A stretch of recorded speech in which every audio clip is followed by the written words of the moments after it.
Bueno, primero muchas gracias por venir a este acto. Gracias también a este maravilloso local, los cuales son muy escasos en Madrid, a pesar de ser capital y ciudad grande, para este tipo de actos de debate, de reflexión y de disidencia, pues escasean bastante. Y bueno, yo soy un miembro más de este grupito que se llama Reflexión Abierta, que es un grupo que se montó hace ya un par de años, de activistas de diversos movimientos, diversas tendencias, con la idea de hacernos preguntas y buscar respuestas y meter en la agenda pues a veces debates que no están todos los días en la prensa, en los mass media. Y bueno, pues ya no sé si es el 9º que hacemos, más o menos, hemos tocado bastantes temas. Y bueno, pues en esta ocasión tenemos a Pedro Barragán, que diré 4 cosas de él y poco más voy a hablar yo. Y vamos a hablar de ese gigante asiático que es China, ¿no? Decir que también ya que Reflexión Abierta, si está siempre, como la palabra dice, valga la redundancia, está abierta para que todo el que quiera participar, quiera proponer debates, pues es un núcleo que quiera hacer un espacio, pues como he dicho, de reflexión, de pensamiento, ¿no? Y bueno, pues vamos a hablar de China.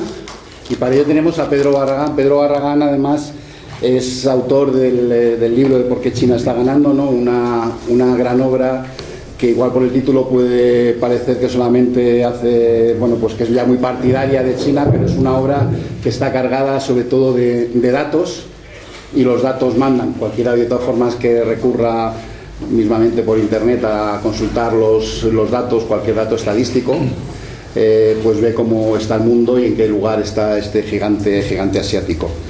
Pedro, además de este libro, evidentemente participa en un colectivo que se llama Cátedra China, que están especializados en el estudio de las relaciones con China.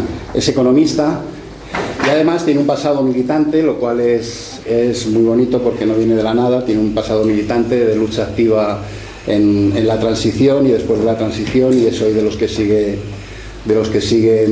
en la lucha por ese mundo mejor que muchas veces yo creo que seguimos pensando bastantes de los que hay aquí. Además es el autor, por si lo conocéis por internet, del Archivo de la Transición, que es todo una auténtica biblioteca de datos, de nombres de aquellos años que nos han vendido como muy dulces y no fueron tan dulces.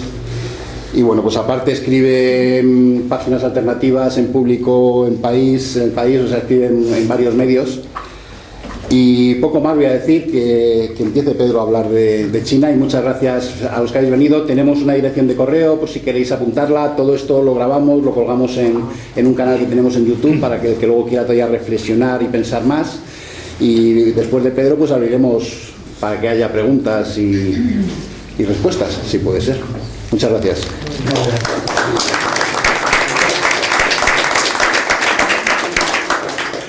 Bueno, pues buenas tardes a todos y a todas. La verdad es que es un placer estar aquí en este local que no conocía, y además ver pues varias caras amigas que estáis aquí hoy.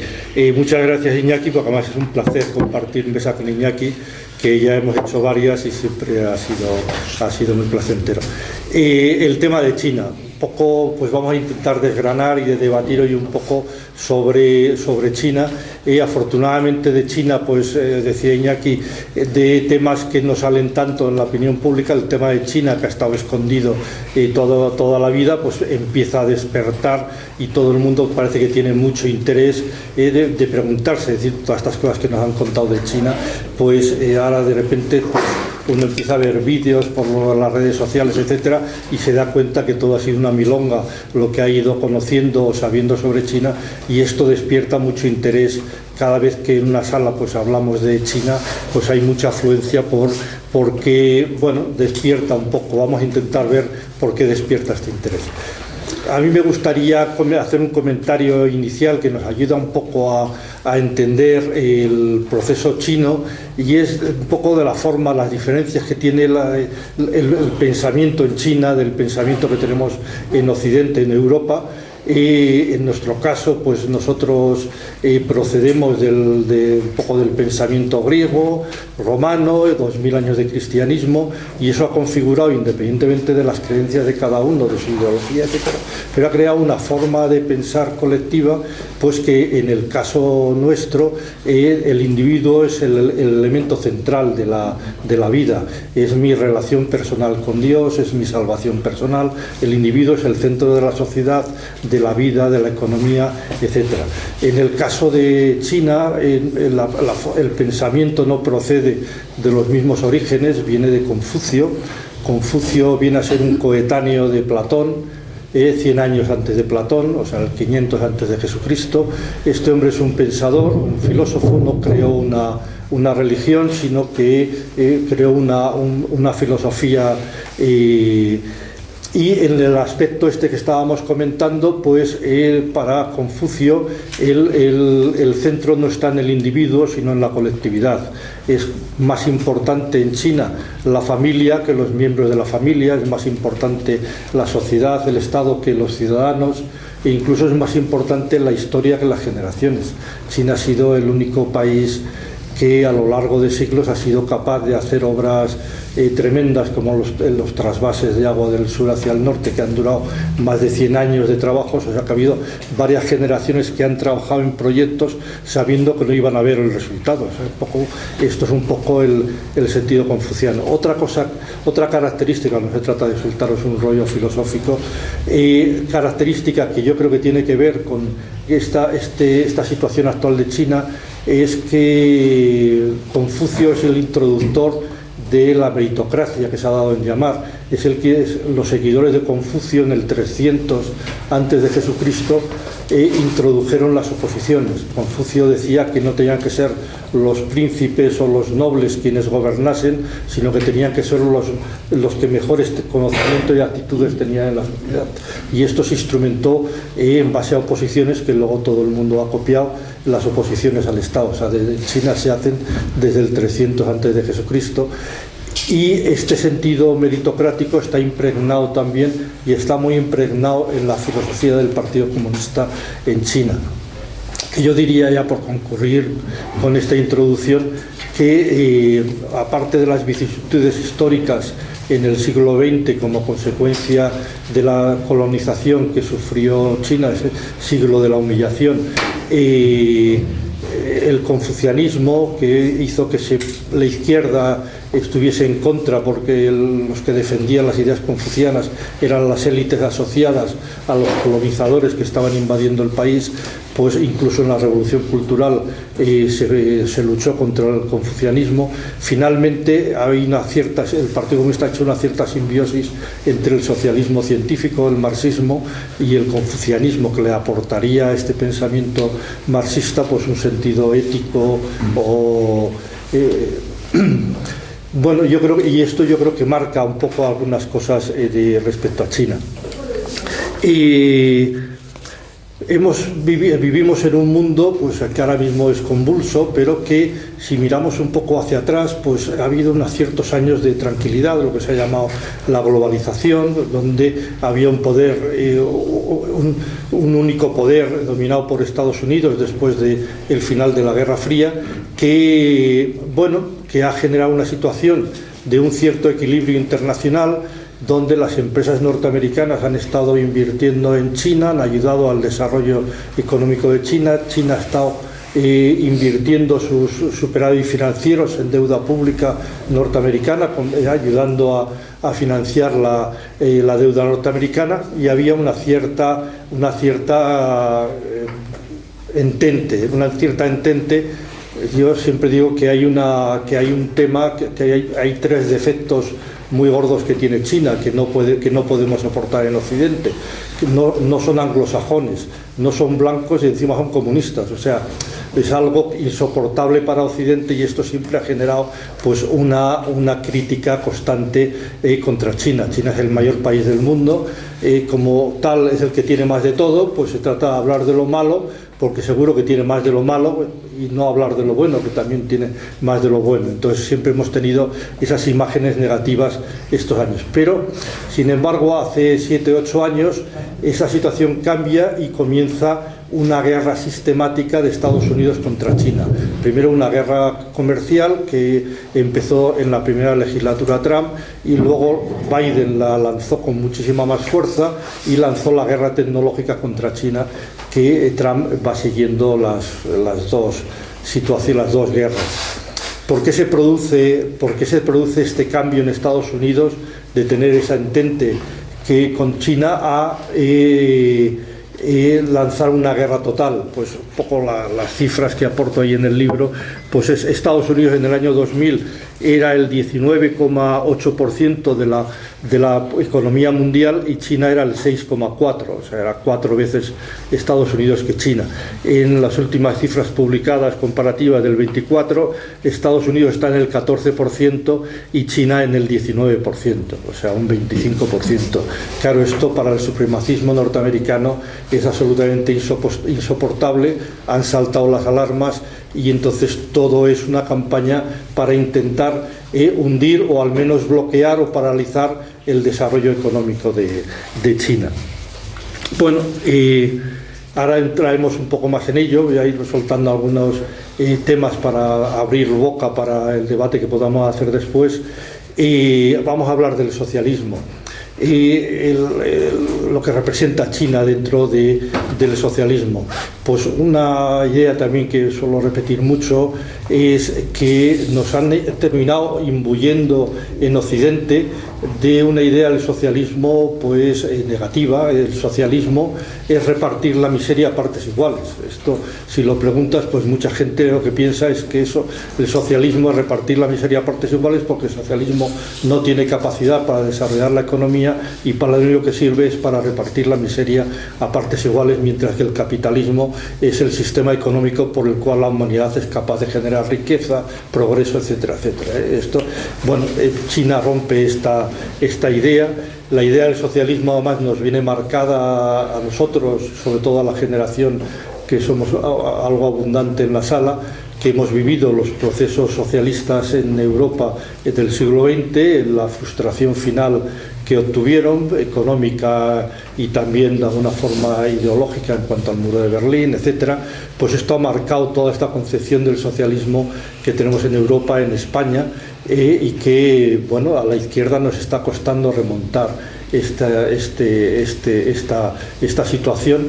En el caso de China, China rompe todos los esquemas de estos socialistas que estamos hablando. En primer lugar, China es un país donde no hay ningún déficit de consumo o de abastecimiento de nada. China es el país que produce todo para todo el mundo, con lo cual son los primeros que lo tienen todo, se produce todo en China.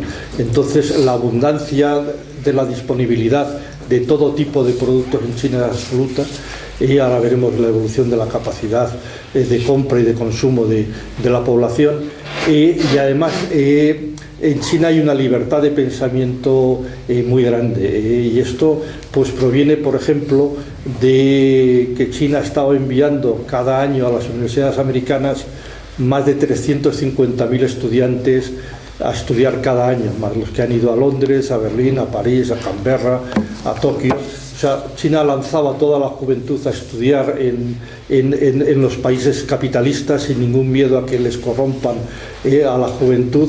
Esto ha generado que todo el grueso de la clase, digamos, influyente en China, la que por el arte, por la posición que tienen en la política, en las empresas o donde sea, posiblemente pues buena parte de ellos, o la mitad, pues han graduado en Harvard o en universidades americanas. O sea, que hay toda esa generación que ha estudiado fuera, no tiene ningún problema para leer el Washington Post, el New York Times, a través de la Internet, que hoy día que si alguien domina las redes sociales son los chinos, como ya supongo que esto todo ya es un lugar común, que ya todos lo sabemos.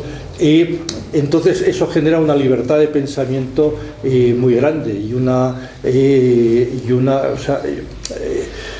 O sea, que rompe totalmente ese esquema del socialismo que hemos tenido un poco hasta ahora. Luego entramos un poco más en detalle de las características del socialismo chino. Hacer 3 céntimos de la revolución económica. Yo supongo que todos conocéis la espectacular revolución económica que está haciendo China. De todas las formas, por si alguien no tiene un conocimiento, pues bueno, hacer 4 céntimos de ellos sin alargarme demasiado.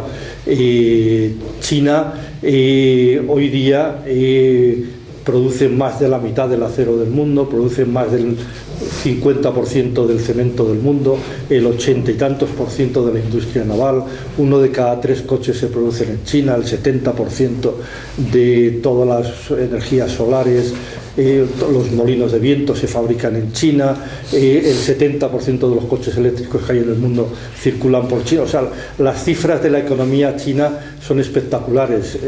Si uno mira una gráfica, pues ves que todo el valor añadido industrial de todos los países occidentales desde el año 80-90 pues hace un ciclo de caída, para que lo veáis vosotros, pues baja en esta dirección, y el cambio en China, pues que baja, que sale de la miseria absoluta a finales del siglo XX, pues es una línea vertical que sube, corta las de todos, los sobrepasa, y es hoy más del 30% de la industria del mundo, del valor añadido industrial del mundo, pues está en China. O sea, ha hecho una revolución, además ha hecho una revolución mucho más espectacular que los milagros estos que hemos conocido en el siglo XX, lo que se ha dado a llamar los milagros, el milagro alemán, el milagro coreano o el milagro japonés. Está durando muchos más años esta revolución económica en China que lo que duraron en estos países, y las tasas de crecimiento han sido o están siendo también muy superiores. Yo creo que no vamos a desgranar. Si alguien tiene interés a fondo de la economía china, el libro tiene una parte, está dedicada a desgranar toda la economía china y ver. Yo me voy a fijar solamente en algunas cosas que puedan ser como más interesantes. Por ejemplo, una de las preguntas, porque con alguno de vosotros me ha tocado comentarlo, debatirlo, pues dentro de la izquierda, pues claro, en Occidente, uno de los argumentos que se barajan contra China es decir, bueno, efectivamente China, bueno, aparte de que China también leemos siempre que está en quiebra económica, es un país que ha hecho la mayor revolución económica de la historia de la humanidad, pero siempre estando en quiebra cada año nos dicen que China está a punto de quebrar, pero en fin, estas cosas de la propaganda occidental. Y una de las cosas que nos dicen también, cuando es evidente que el progreso de China, es que China ha conseguido el progreso porque es un país capitalista, no es socialista. Lo que lo ha conseguido es porque en realidad es un país capitalista, ¿no? Entonces, China es un país socialista, es un país capitalista. ¿Qué es, no? Incluso dentro de la izquierda, pues hay gente que le entran dudas. Dice, hay millonarios en China, hay grandes centros comerciales, hay mercado, hay empresas tecnológicas gigantescas. En fin, ¿qué está pasando en China y qué es la economía china? Bueno, la realidad, lo primero que cabría decir es que China es un país socialista, no hay ninguna duda en este sentido. Lo que pasa es que el apellido del socialismo chino, este socialismo con características chinas que llaman los chinos, pues es algo que han hecho todos los países socialistas en el mundo, han adaptado las tesis socialistas a las características de su propia histórica y de su propia economía, y China ha hecho esa adaptación. Pero digamos que China ha conseguido generar un importante nivel de bienestar social entre los 1.400 millones de habitantes.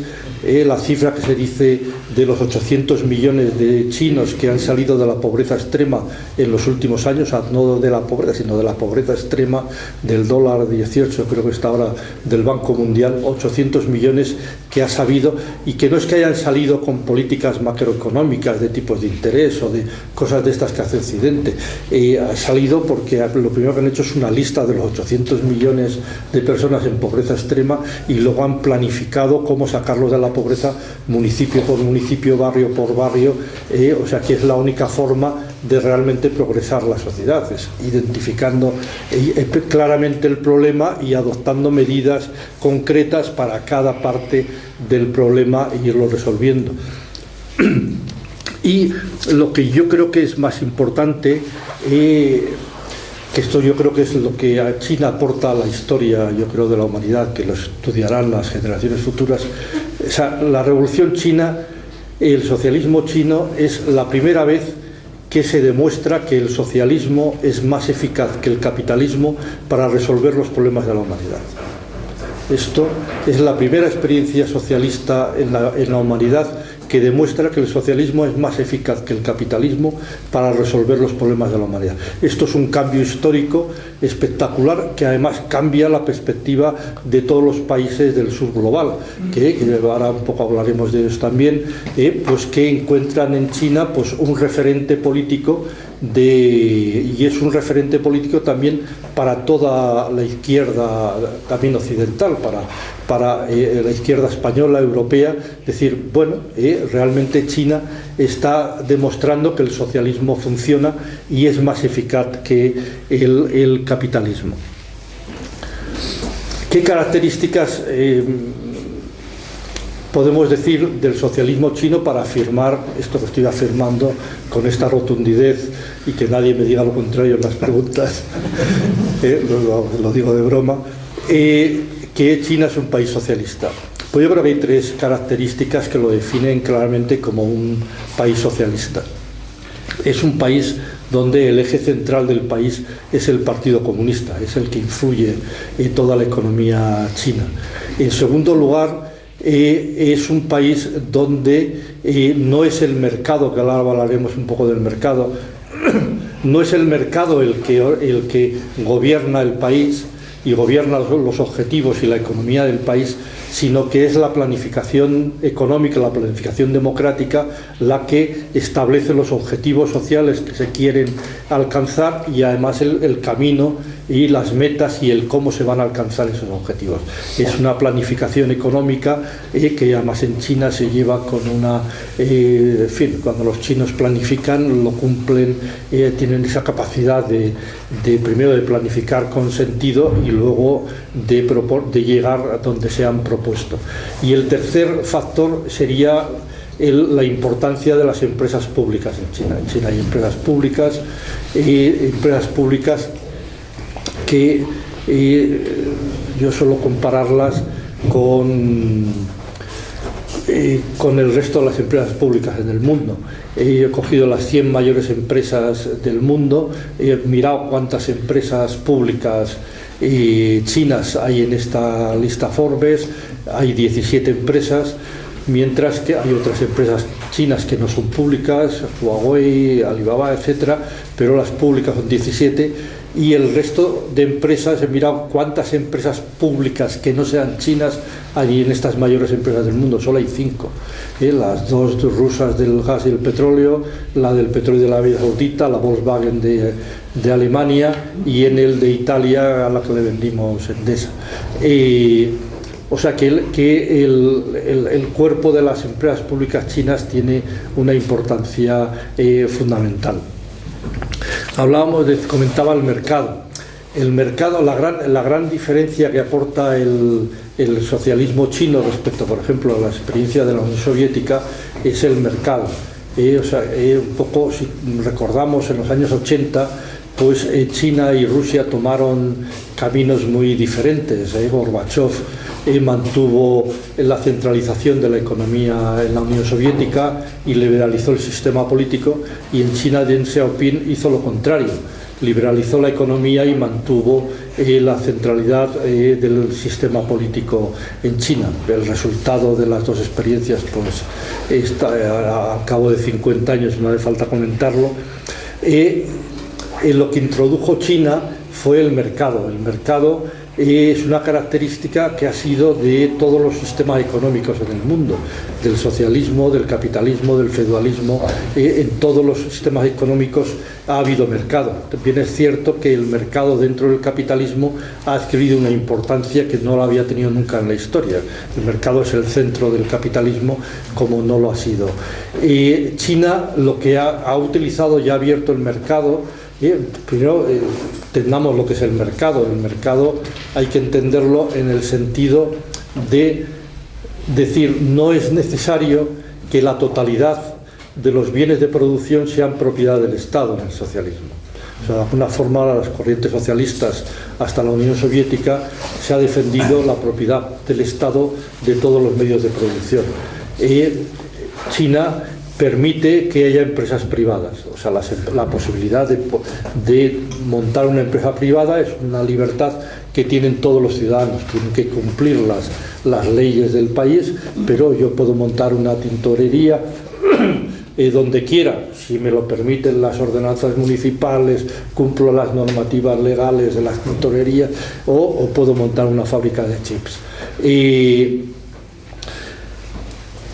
Dices luego cómo funciona, cómo dirige el gobierno, el Partido Comunista a estas empresas, que bueno, pues como en España, con las leyes. O sea, no es que en China el Partido Comunista tenga una célula en cada empresa donde le diga al empresario lo que tiene que hacer. No, los empresarios hacen lo que tienen que hacer.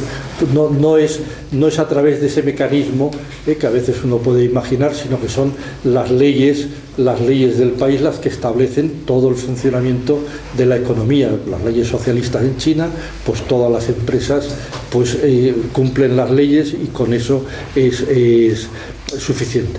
Decía que el mercado en China no es algo que haya sido una concesión que ha hecho China, sino que ha sido una estrategia tomada por el socialismo para impulsar el socialismo.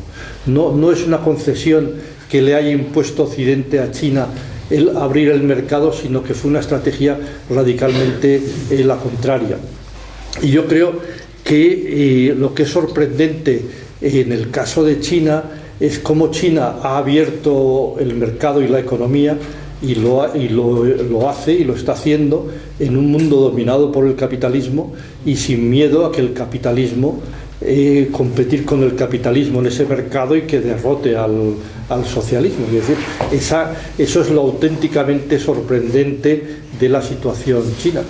Bueno, sorprendente. Yo, si os acordáis de las imágenes de estos últimos días en la televisión, pues hemos visto a Trump yendo a China con los 20 líderes de las 20 mayores empresas americanas y haciendo esas declaraciones diciendo: vengo con las 20 mayores empresas americanas que van a conquistar el mercado de China y tal, y diciendo estupideces de esas habituales suyas.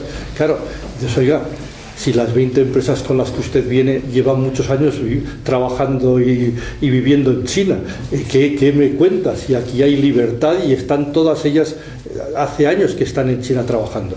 Es Estados Unidos y somos Europa quienes no permitimos que vengan las empresas chinas, estamos poniendo barreras arancelarias, impidiendo la entrada. O sea, el Occidente es el que está a la defensiva de impedir que vengan las empresas chinas o los capitales chinos. O sea, bueno, esto demuestra que estamos en un punto donde China, que es el país emergente, no tiene ningún problema, ningún miedo a la competencia con el capitalismo, va como un cohete hacia arriba, y somos nosotros, como decía el insigne de Borrell, ¿no?, que hay construyendo una valla para que nuestro jardín no se vea afectado por la selva que tenemos fuera. Pues esa selva de los países del sur global y los países socialistas pues están en plena expansión. O sea, acordaros que a mí es de las cosas que más me ha sorprendido, me ha impactado de la visita de Trump a China, que en la primera reunión esa que estaban las dos delegaciones, el discurso de Xi Jinping pues le suelta al Trump en la cara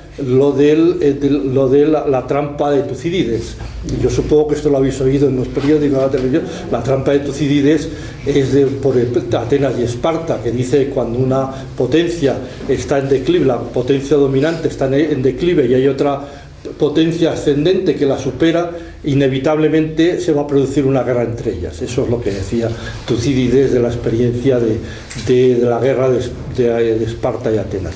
Y entonces Xi Jinping le dice que deseamos y esperamos que seamos capaces de no hacer una guerra como marca la trampa de Tucídides. Entonces, claro, le está diciendo, estáis declinando y nosotros hemos pasado ya. Y entonces la respuesta de Trump aún fue más espectacular. La respuesta de Trump dijo, es verdad, pero la culpa la tiene Biden. Bueno, esto lo habéis visto en el telediario. O sea, el reconocimiento de Estados Unidos de la situación en la que se encuentra la economía mundial, claro, esto es lo que nos está pasando, que tener un mundo así en declive, pero en manos de un cobarde, se asusta entre cada cosa, pero también cualquier día nos puede hacer una auténtica, líbrenos Dios de los cobardes, porque pueden ser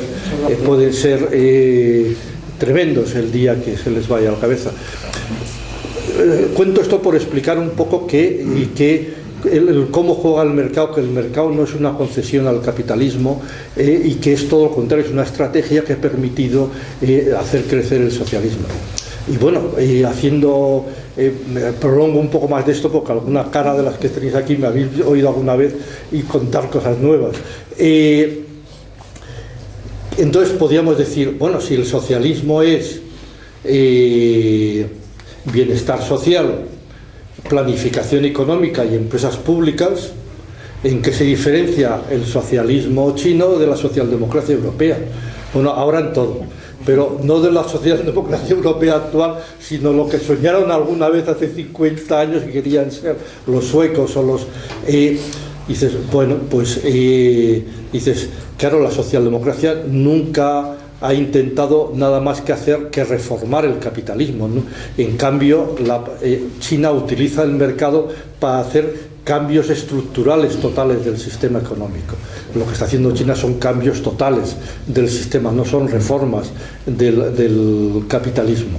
Si pensamos en las empresas públicas, pues bueno, la socialdemocracia las ha vendido todas.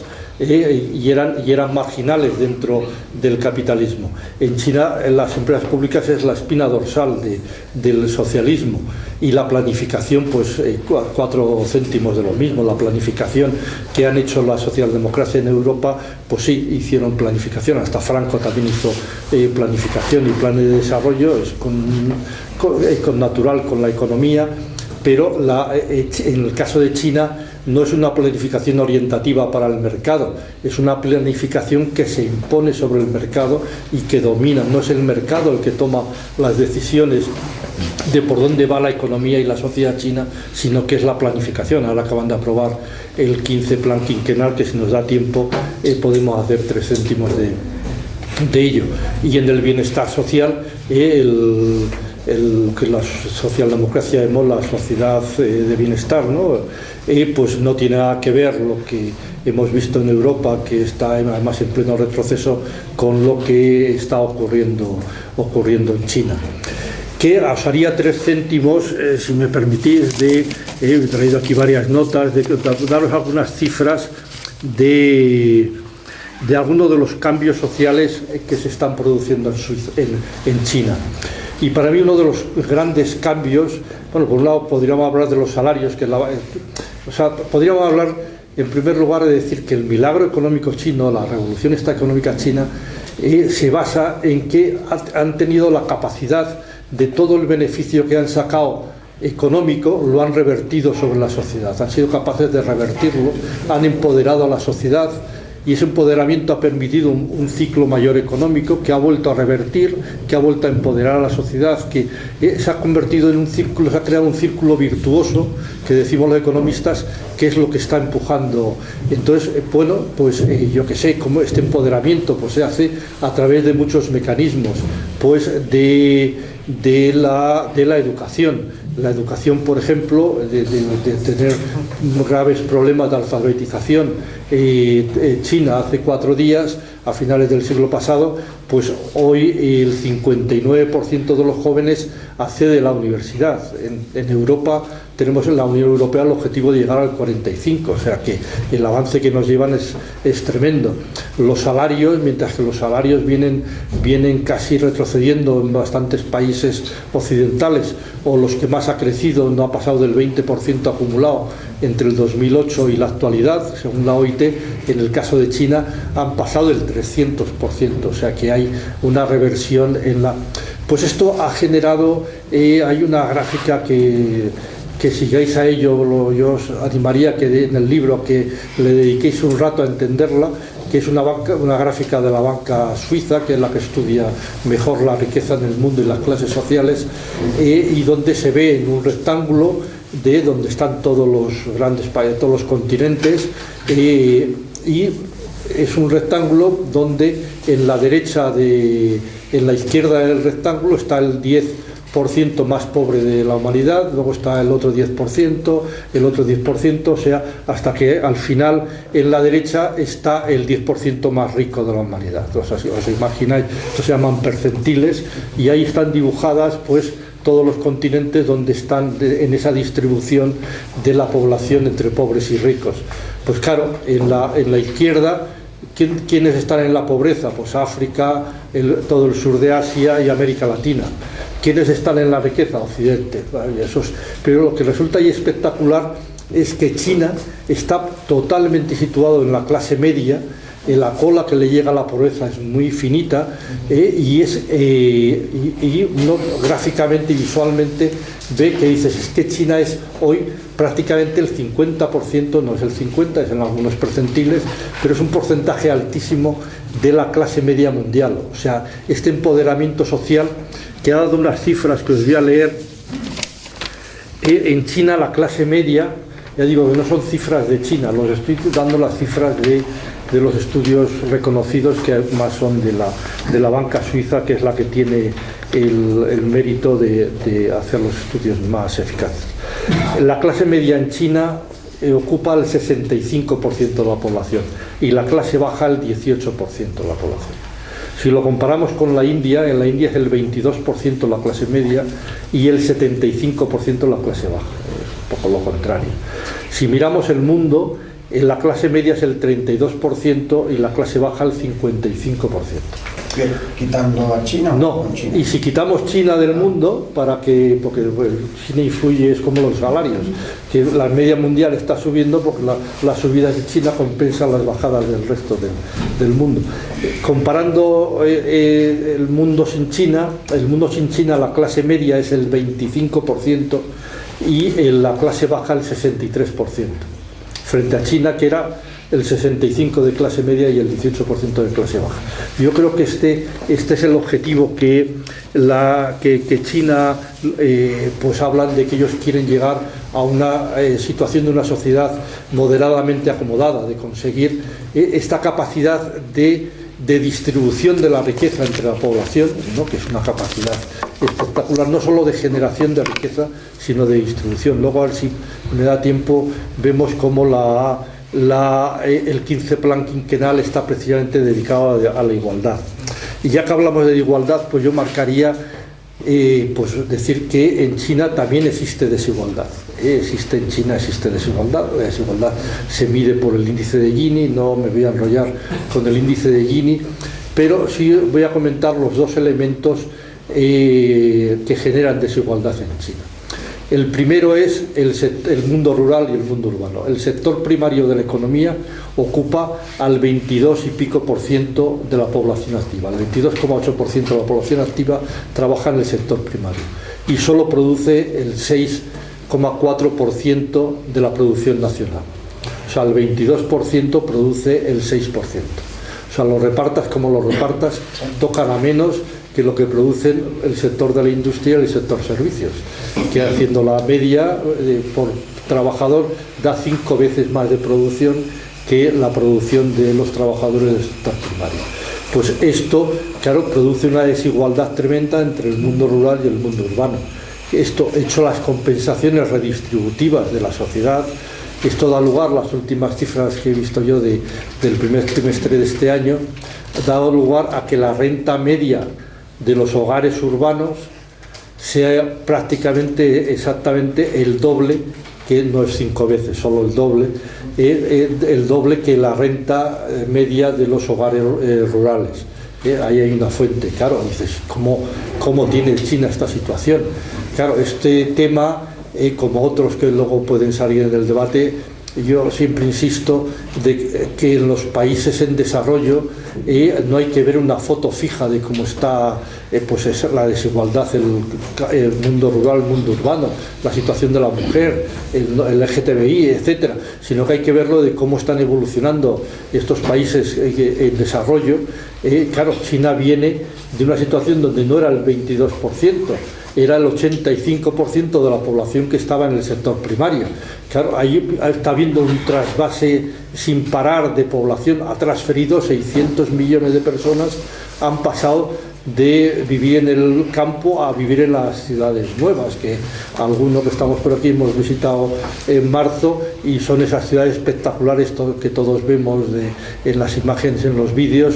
Bueno, pues son 600 millones de personas que han pasado, y es un proceso de urbanización que el crecimiento de la productividad del sector agrario va soltando excedentes de mano de obra que van traspasándose a la industria de los servicios. Digamos que está en ese proceso, y bueno, que esto irá corrigiéndose pues en pocos años, a la velocidad que va, pues en pocos años veremos que se han acercado de una forma tremenda las situaciones del mundo rural y del mundo urbano.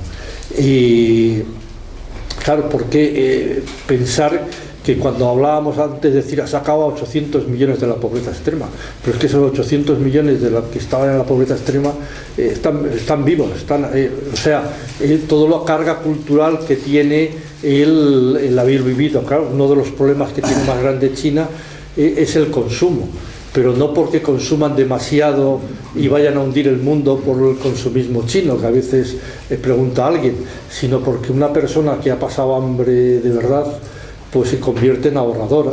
Las personas que pensar en la posguerra, nuestros padres eran ahorradores porque lo habían pasado mal, y cuando empezaron a irles mejor, pues teníamos las tasas más altas de ahorro de Europa. Pues lo mismo pasa en China, que tenían unas tasas de ahorro altísimas, porque ha habido mucha gente que está ahí, que es parte de la población importante, que ha vivido muy mal, y claro, el sacar todo eso, el renovar todo hasta el último rincón, la última aldea rural en el interior de China, pues lleva unos años, no es una varita mágica que digas en 3 semanas todos clase media y todos con... O sea, esto es un proceso, pero en el que están metidos.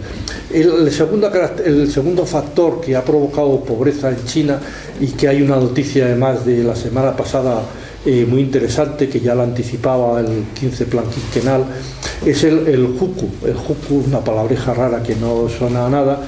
El huku es lo que han utilizado los chinos para esa migración de los 600 millones que he dicho que han pasado en pocos años del campo a las ciudades. Pues bueno, si hacemos un poco de memoria de Madrid en los años 60-70, Madrid estaba rodeado de decenas y decenas de chabolas en el barro.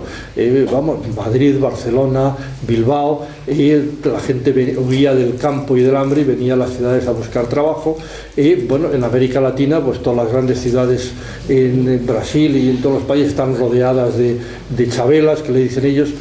En China, en cambio, no hemos visto, el movimiento de la población ha sido muchísimo mayor, 600 millones de personas, que se dice rápido, y no hemos visto nunca una imagen de chabolas alrededor de las ciudades de China. Nadie hemos visto esas imágenes. ¿Cómo lo han conseguido? Pues lo han conseguido moviendo a la población al ritmo que iban construyendo las ciudades, las viviendas, los hospitales, las universidades, las carreteras, los trenes, etcétera, y eso lo han hecho a través del huku. El huku regula el sistema de residencia de las personas. Entonces eso ha provocado desigualdades entre las personas que tienen un huku, que no corresponde con el lugar de donde residen de hecho, sino que es un huku del lugar de donde vienen. En fin, esto es una situación en la que ha ido resolviéndose, pero que a día de la semana pasada quedaban 300 millones de personas que tenían un huku diferente del lugar de residencia, un empadronamiento, podríamos, no es exactamente lo mismo, pero porque están empadronados donde residen. Pero bueno, ha habido una ley que ha sacado el Consejo de Estado la semana pasada que ha decretado que todos los municipios tienen que igualar en su totalidad todos los derechos de todo tipo de todas las personas independientemente del huku. O sea, se ha dado el carpetazo final que ya lo anunciaba el 15 plan quinquenal, pues ya lo comento. Una de las cosas centrales que tiene es la lucha contra la desigualdad. Una era eliminar el huku, la otra es conseguir la igualdad, esta que hemos dicho geográfica, que toda la geografía, igualar el interior y la costa industrializada a nivel de economía, y luego la igualdad vertical. Son los tres temas. Que la igualdad vertical se refiere a que una persona al nacer tenga las mismas posibilidades o solo estén en función de sus propias capacidades independientemente de dónde nazca, en qué región, en qué familia. Eso es lo que se llama igualdad vertical. O sea, que todos al nacer van a tener las mismas oportunidades independientemente de dónde estén, para ser lo que quieran ser o puedan ser o lo que sea en el futuro. Eso tiene muchas medidas en el plan quinquenal de cambios legislativos, educativos, en fin, porque planifican y luego pues estructuran para llegar a esos objetivos. Quería yo decir un par de ideas más antes de irnos al... yo creo que del tema del sur global, podíamos un poco comentar un poco la política de China en cuanto a la liberación de los pueblos, un poco que China está desarrollando una política de solidaridad con el sur global que es diferente a lo que hemos vivido en nuestra generación anteriormente. Claro, la batalla que está dando China es una batalla económica contra el capitalismo, pero no está dando una batalla militar contra el capitalismo. O sea, China no está fomentando guerrillas en los países del sur global para luchar contra el capitalismo, ni está desarrollando una estructura militar que le permita guerrear localmente en Venezuela con Estados Unidos para impedir la invasión de Venezuela que hemos visto hace 4 meses. China no apuesta por una política de bloques, no desarrolla una política de bloques, un bloque de países pro-chinos y el resto pro-occidentales, no. Y además, militarmente, China, que tiene un desarrollo militar espectacular, pero está orientado exclusivamente a la defensa, a defenderse, a asegurar que si alguien le ataca va a quedar absolutamente destruido. Pero China no tiene ninguna capacidad, pues lo que decíamos, para hacer una guerra en Sudamérica. No tiene ni una base militar, ninguna estructura logística. Estados Unidos tiene 57 bases militares rodeando en 2 círculos a China, más los otros cientos que tiene en todo el mundo. O sea, China ha sido durante 2000 años la mayor potencia militar y económica de la humanidad, pero en esos 2000 años, excepto el siglo de la humillación, el siglo XIX y XX, pues en los otros 2000 años China no se le ha ocurrido invadir a los países vecinos, a pesar de ser la mayor potencia. No ha sido como hemos sido los españoles, portugueses, holandeses, ingleses, de ir a poner la pica en Flandes, ¿no? En fin, es otra cultura que he intentado un poco antes explicarla, otra forma de entender la vida. Entonces lo sigue practicando, no busca, claro, al no buscar esa política de bloques, lo que China está defendiendo es que hay que luchar contra la pobreza en todo el sur global, contra la dependencia y contra el subdesarrollo. Se marca esos 3 objetivos y tiene todas las políticas de solidaridad y de apoyo con todos los países para combatir contra esas 3 grandes problemas que tiene el sur global. Y además lo hace no en función de la ideología del país, sino independientemente del sistema político del país. China toma la misma posición, en el caso lo tenemos en Milei, que llegó a las elecciones diciendo que era el más antichino del mundo, era su campaña electoral, y luego ha vivido por los préstamos de China, que Trump le quería obligar a que los devolviese, en fin, todo ese sainete que hemos vivido todo el año pasado con los préstamos de China a Argentina.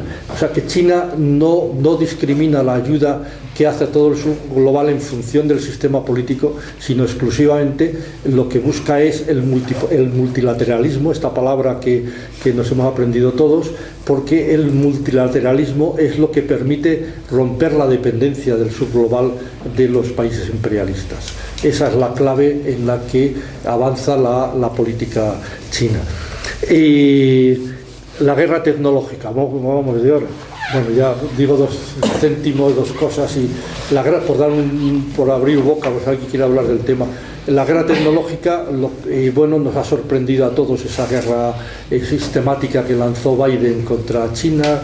Vieron el agujero de los chips, que ahí podían quebrar la economía, porque todo tiene chips, son miles de millones los chips que consume China, o sea, muchos miles de millones. Alguna vez hago el cálculo de los chips de los coches de la industria del automóvil, pues 5.000 chips por coche, por 30 millones de coches al año, son 1.500 millones de chips, solo la industria automovilística.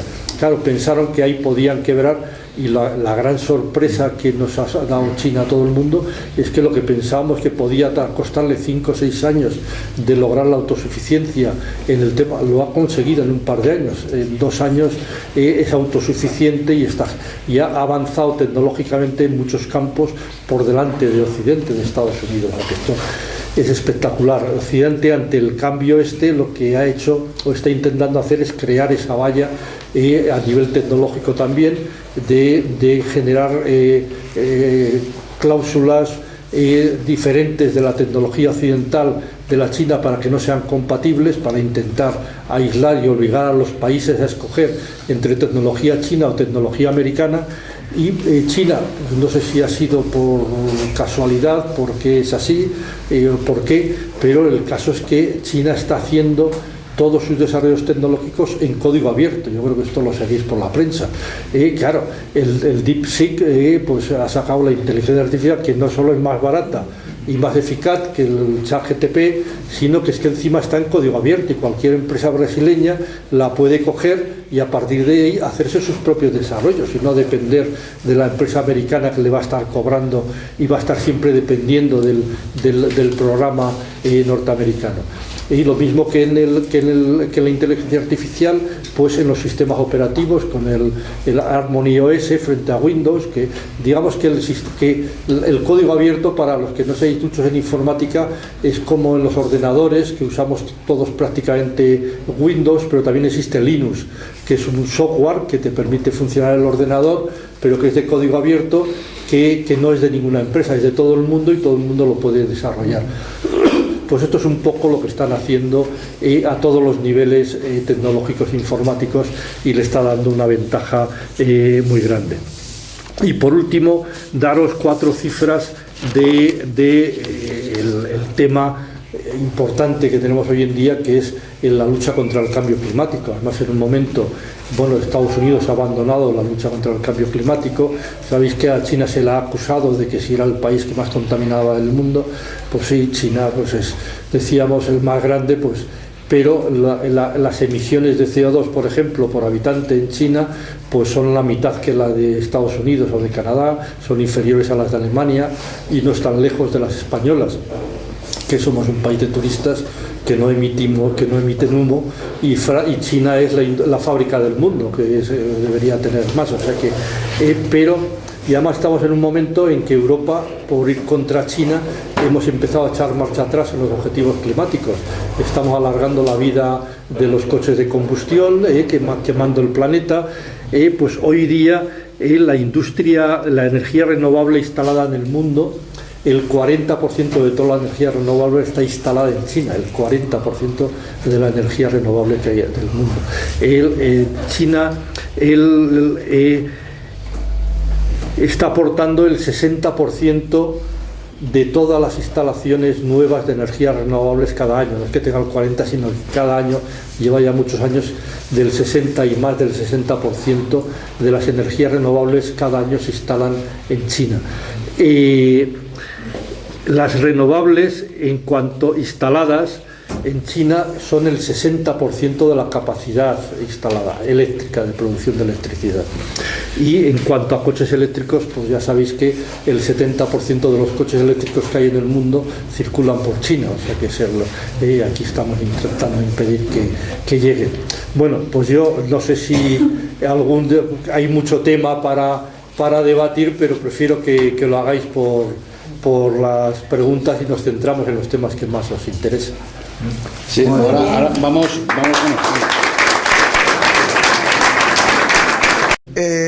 También estuvo Putin hace unos días ahí en China y llamó la atención de que no llegaran a firmar el famoso plan de gasoducto, el Poder de Siberia 2, que por cierto estos días el famoso periodista Pepe Escobar, brasileño, ha comentado que ya han llegado, que era un problema de dinero, de ponerse de acuerdo.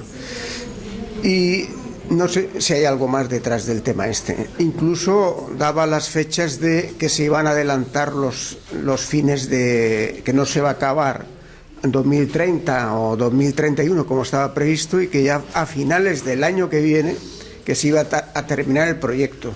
Un proyecto bestial. La cuestión es, eso es para Europa, eso es dejarnos ya arrinconados para muchos años, el tema de perder el gas de ese gasoducto, porque ya si va para allá no viene para nosotros. ¿Qué opinión tiene al respecto? Hacemos 3 preguntas, así para que vaya más rápido, y voy contestando de 3 en 3. Bueno, yo creo, Pedro, que ya has explicado todo, tú tienes una información grande, pero bueno, por los conocimientos que hemos adquirido hace poco, yo creo que estabas diciendo que China era socialista, no era socialista. Creo que hay cosas que lo definen perfectamente, que China es socialista. Y además que en los últimos años ha avanzado muy rápidamente en esa igualdad, en ese acercamiento de la sociedad o del socialismo. Yo creo que lo que más hay que explicar en el sentido del socialismo son los servicios públicos. Es decir, los servicios públicos de una economía dedicada al mejoramiento de esos servicios públicos, justo lo contrario que hace el capitalismo, que es una especulación continua de esos servicios públicos, de las necesidades de la gente, mientras que en China es justo todo lo contrario, es decir, se avanza en los servicios públicos. Tenemos ejemplos de muchas cosas, pues desde el metro hasta hablabas del tema un poco cómo han limpiado, cómo se ha cambiado el cambio climático en Pekín, etcétera, etcétera.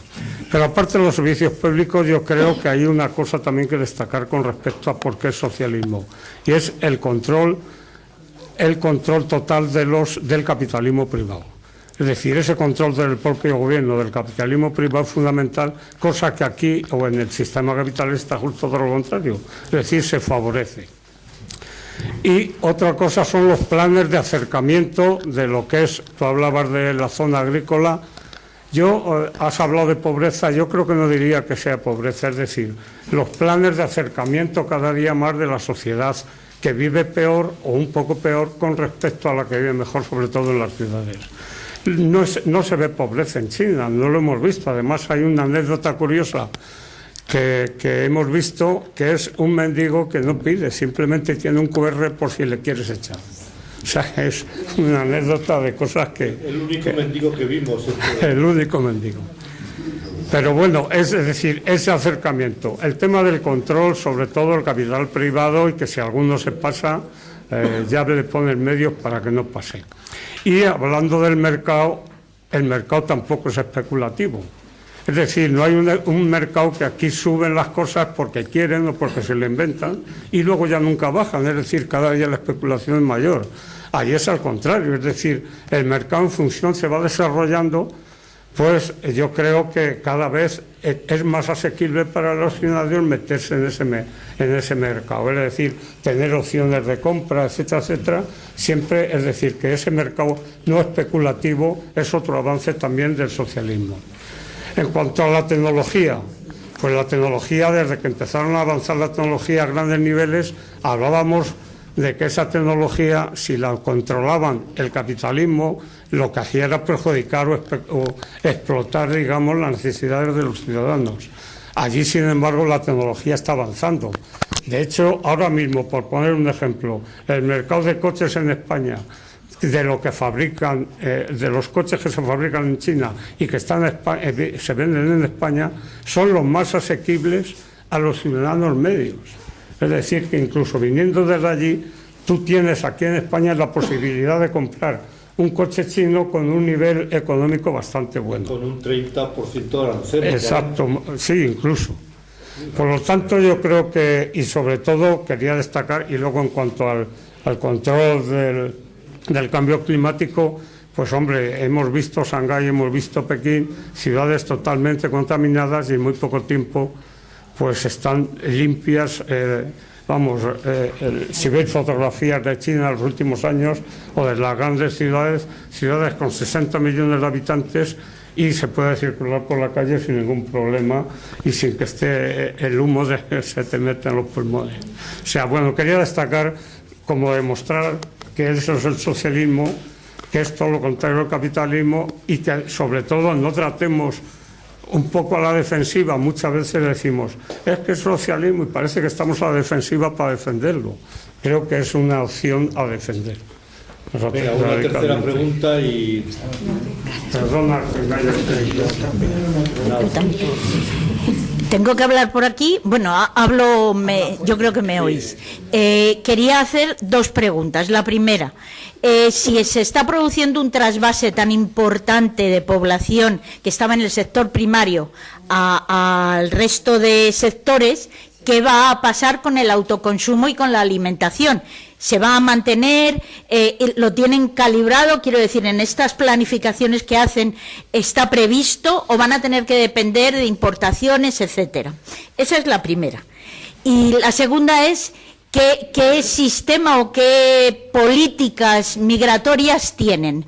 ¿Son restrictivas, amplias? ¿Qué se está produciendo en la zona? ¿Hay mucha migración de terceros países hacia China? ¿O hay restricciones a la hora de recibir inmigrantes? Bueno, venga, pues entonces contesto las tres y mientras vais pensando un poco.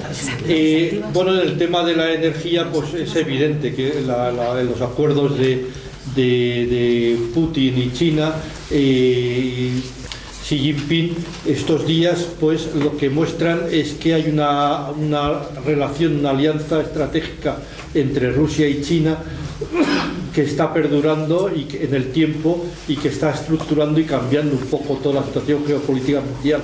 Esto es algo que genera Europa. Hemos dado la espalda a Rusia. No es que hayamos dado la espalda, sino que nos estamos embarcando cada vez más peligrosamente en una guerra de provocación contra Rusia que puede provocar problemas en los próximos años en Europa, de mayores conflictos militares, y hemos renunciado a todo la energía barata que venía de Rusia. Pagamos 4 veces más por el gas que viene en barcos desde Estados Unidos hace el negocio, y China, pues bueno, China tiene mucha autosuficiencia energética, primero por todo el tema de las renovables que hemos comentado.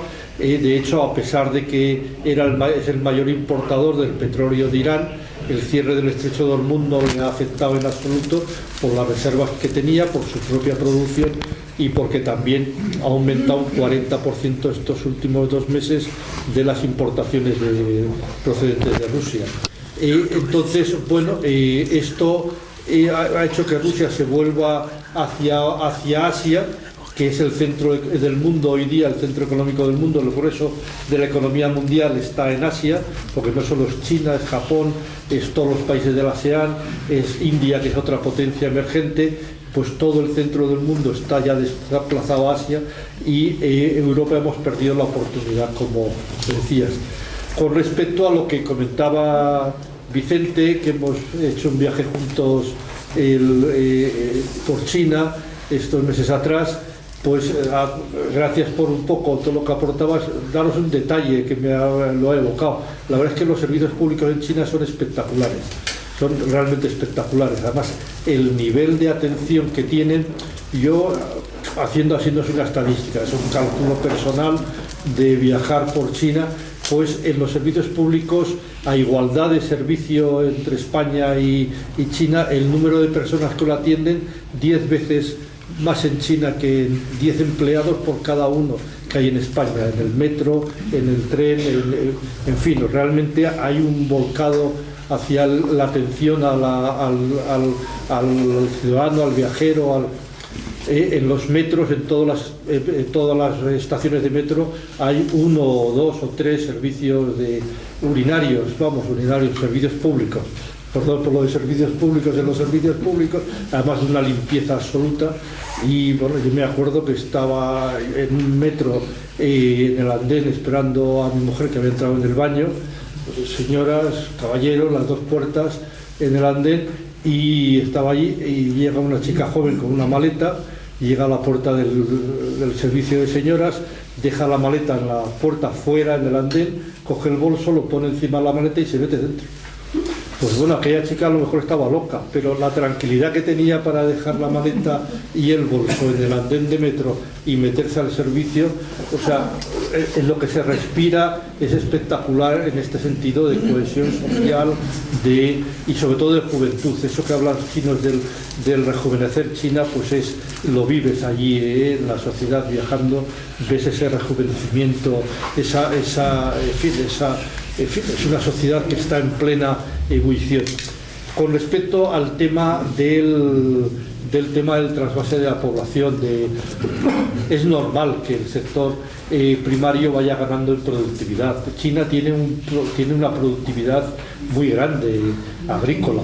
China tiene el 18% de la población mundial vive en China. En cambio, solo tiene el 9% de las tierras agrícolas de la Tierra. O sea, que tiene la mitad de las tierras agrícolas de las que tocarían por habitante en la Tierra. A pesar de eso, China no es deficitaria en la producción agrícola, es deficitaria hoy día en la producción de piensos para la ganadería. Importa soja y otros, y bueno, luego hace importaciones, pero también hace exportaciones agrícolas. Digamos que donde habría un déficit sería todavía los niveles de productividad que ha alcanzado China en la agricultura son muy grandes y tiene plena autosuficiencia. Además, China ha hecho una batalla tremenda por conseguir la autosuficiencia, no en cuanto a toneladas de producción de cereal al año, sino a conseguir que todas las semillas con las que está produciendo no sean semillas norteamericanas, que cualquier día se las dejan de vender y se quedan sin... O sea, el conseguir especies propias en toda la agricultura y en toda la ganadería, eso ha sido un esfuerzo tremendo, y lo ha hecho en muy pocos años con un desarrollo tecnológico pues tremendo, ¿no? Es decir, esto también lo destacaba estos días la prensa rusa en cuanto a las vacas rusas, que con todo esto han forzado también en Rusia con el bloqueo económico, pues a toda la ganadería a no depender de los sementales o donde yo de ganadería no entiendo mucho, de no depender de las empresas occidentales para, pues yo creo que esto lo ha conseguido, esa autosuficiencia alimentaria, no solo en cuanto a producción, sino a generación de las propias semillas y productos, etcétera. En cuanto a las migraciones, bueno, China se ha propuesto que las ciudades no pasen de 30 millones de habitantes. Bueno, hay ciudades, Shanghái, etcétera, hay varias ciudades que están en los 30 millones de habitantes y ya desde hace varios años. Y claro, uno pensar que un señor que en España que se licencia, se gradúa en una facultad de ingeniería en Salamanca, pues donde va a echar los primeros currículos para trabajar va a ser en las empresas de Madrid o de Barcelona, porque están las mejores empresas, no están en Valladolid, que le pillan más cerca, estar en Madrid y va a venir aquí. O sea que, claro, toda la juventud lo que tiende es irse pues a las grandes ciudades, que es donde están las grandes oportunidades pues de todo lo que quiera hacer, artísticas, de trabajo, etcétera, etcétera. Y claro, yo creo que esa política de intentar evitar que se creen macrociudades gigantescas y deshumanizadas, pues yo creo que está consiguiéndolo. Lo está consiguiendo de dos formas: no sacando suelo público a oferta para las promotoras para construir, y con lo cual es porque el suelo en China entienden que el suelo es propiedad de la tierra y lo gestiona el Estado, que el suelo no es de ningún señor que diga esto es mío. Entonces el suelo es público y esa gestión pues permite graduar el crecimiento de las ciudades. Eso favorece, luego es ayudar a las empresas con beneficios, etcétera, a instalarse en ciudades de segundo orden, en ciudades de 2 millones de habitantes en el interior, no concentrarse. Han construido, por ejemplo, al lado de Pekín, otra ciudad grande a 130 kilómetros para descongestionar el crecimiento de Pekín. O sea que hay un interés en que la población no vaya hacia las grandes ciudades, sino que se distribuya. Además, buscando ahora mismo la distribución hacia las ciudades del interior en esta política de reequilibrio territorial de la economía china. Y luego, en cuanto a la emigración, China tiene una emigración hacia afuera pequeña, aunque aquí nos parezca que hay muchos chinos en España, tampoco son tantos, pero como son todos tienen negocios, pues se les ve mucho, pero en realidad no es tan grande la población china en España, pero son migraciones de hace años, como las que hay en Filipinas, en países de la ASEAN, alrededor de China, que en general son colectivos que han tendido hacia la creación de empresas, etcétera. Pero digamos que no hay una emigración en China huyendo de la pobreza hacia otros países. Y tampoco hay inmigración que provenga de Vietnam, de Camboya, de Laos, de Myanmar, etcétera, porque China todavía tiene, por esto que estábamos comentando, para que China llegue a un nivel de urbanización similar al de España, el mundo rural, el mundo urbano, pues le quedan por mover unos 200-300 millones de personas del campo a la ciudad. O sea que hay una fuerza laboral latente en China que pues no deja sitio a la emigración exterior, porque hay esa presión. En China no hay tampoco paro, es un 5%. Venga, 3 preguntas más. Por aquí 4 personas y por ahí hay otra. Ser un poco concretos y así Vale. igual podemos estar más tiempo con las preguntas. ¿Cuál era la...? Por aquí hay otros 4, ¿vale?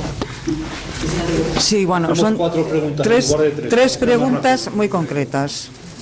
¿Vale? El sistema productivo, ¿cómo se organiza? El sistema productivo. Sí, el sistema productivo estatal y también que proporcionáis del estatal y el privado. Eso por un lado. Por otro lado, ¿cómo se organiza el reparto de la riqueza?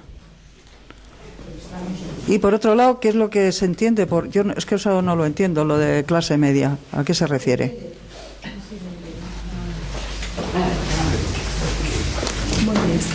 A ver, una cosa que me lo pedí hace mucho.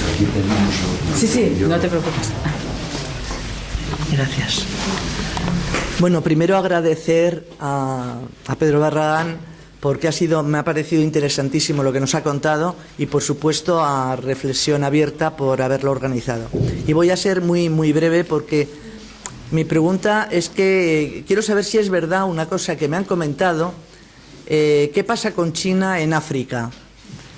Según me contaban, creo que están haciendo cantidad de construcciones en diferentes países africanos. Incluso los trabajadores para hacer esas construcciones los traen de China. Y que un compañero mío que estaba en cooperación internacional veía cómo aterrizaban aviones enteros, no me acuerdo en el país que era porque ha estado en varios, aterrizaban aviones enteros de chinos que después iban para trabajar en esas construcciones. Entonces, daba la sensación de los comentarios que había que era como, no invasión, pero vamos, como hormiguitas despacito que están en África en muchísimos países. Entonces, quería saber si es cierto, si no es cierto, qué pasa con China en África. Gracias. Venga, otro. Bueno, muchísimas gracias sobre todo por la pedagogía que has empleado a la hora de explicarlo, lo que me ha motivado para comprar el libro, porque lo has hecho muy bien, por lo menos yo te he entendido perfectamente. Yo soy conocedora de China mucho y me estoy enamorada de China a través de mi hijo, que se ha ido ya el año pasado con todas sus familias y vino diciendo si China se extendiera el concepto de que el Estado estuviera por encima del capital y que es el poder político que dirige el mundo y no las empresas como nosotros pasa, que son los que dirigen el mundo, seríamos los obreros liberados del mundo. Y dicho esto, me quedé con la historia del poder. Yo sé que hay elecciones, yo sé que el Partido Comunista lo controla, yo soy una enamorada de Cuba, por ejemplo, y entiendo precisamente eso, pero mi hijo me perfiló que no es una gente cualquiera, que de abajo van llegando a eslabones, y ¿me puedes explicar eso un poquito? Sí. Y felicidades, gracias. Venga, la última pregunta y... Espera, por aquí hay una... Luego abrimos otra ronda. Hola, yo me uno al agradecimiento tanto a Pedro como a la organización y voy a ser también breve. ¿Podrías ampliar un poco el tema de la industria militar en China, el tema militar? También, si es posible, la relación con las etnias, tanto interiores y sobre todo el Tíbet.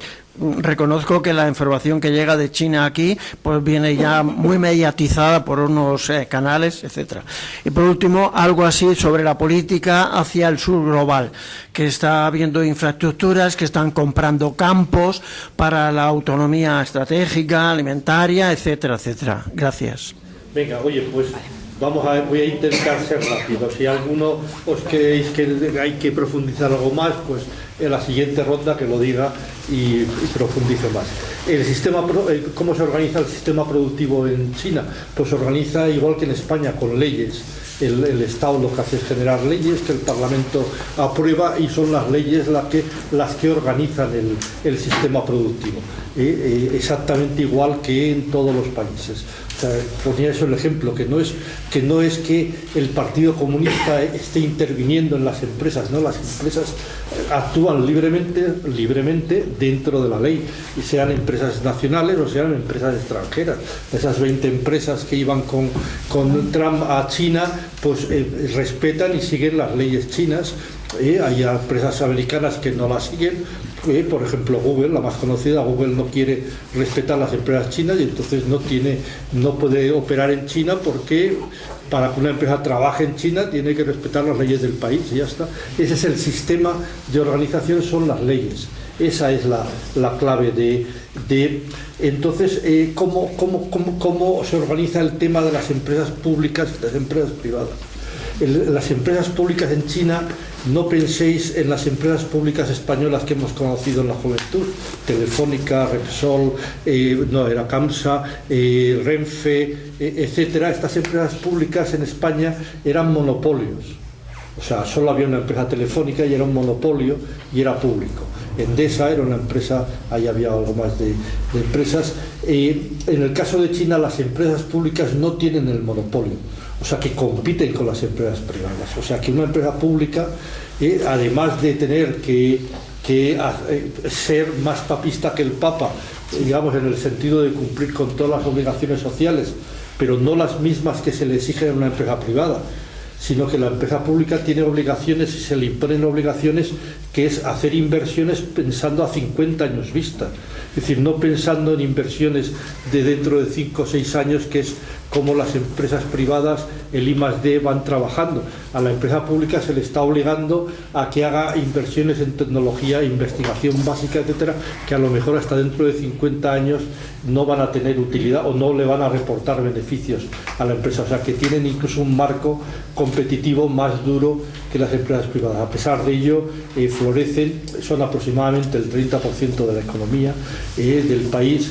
La situación, tienen además una situación social ejemplar, la situación el sistema estadístico chino diferencia los salarios medios por empresas públicas y privadas, la diferencia es altísima. Lo que pasa es que también las empresas públicas son empresas de gran envergadura tecnológicas, mientras que las empresas privadas pues son todo el resto de empresas, donde pues también están los 50 millones o 60 millones de empresas que son autónomos del transporte o de etcétera, etcétera.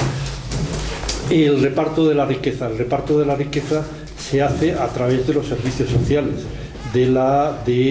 se hace a través primero del salario, o sea, tener un salario digno, esa es la mayor base de la riqueza. Cuánto repartes entre plusvalía y salarios y fuerza del trabajo. Yo creo que esto, muchos de aquí seremos marxistas, esta es la primera clave. Hemos visto ya que la evolución de los salarios en China no tiene parangón, lo dice la ONU, la OIT, que es un organismo de la ONU, y esa es la primera fuente de reparto de la riqueza. La segunda es la educación, el garantizar la educación en todos los niveles de la sociedad, garantizar que en el último aldea remota puedan salir tantos licenciados como salen en Shanghái, pues es otra forma de redistribuir la riqueza, porque eso va igualando y va eliminando las castas sociales. Bueno, todos los derechos sociales, en cuanto al seguro de desempleo, el seguro, las pensiones, etcétera, etcétera. No sé, habla con la mención de las pensiones, no sé si sabéis que en China los hombres se jubilan a los 60 años y las mujeres a los 50. En el caso de las mujeres se jubilan a los 50 las que hacen trabajos manuales, y las que hacen trabajos administrativos se jubilan a los 55. Y tiene una esperanza de vida china que ya está en los 80 años, o sea, tiene una esperanza de vida bajísima a principios de siglo y está subiendo en vertical, ha sobrepasado ya la de Estados Unidos de largo y se está acercando a la nuestra, que estamos en el 82, que tenemos, junto con Japón, somos los dos países más longevos de la humanidad, o sea, ya en los 80, y a pesar de estar en los 80 años, los hombres se jubilan a los 60 y las mujeres a los 50. Bueno, pues el sistema de pensiones, el sistema de seguridad social, todos esos son los sistemas redistributivos que utiliza para... Y decías que ¿qué es la clase media? ¿Cómo se mide eso?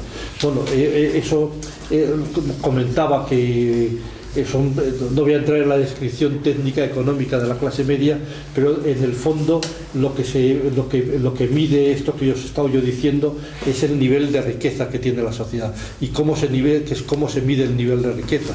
Pues si tienes un piso en propiedad, los ahorros disponibles, ese tipo de cosas. En China, por ejemplo, el 70% de los jóvenes de menos de 35 años son propietarios de su vivienda.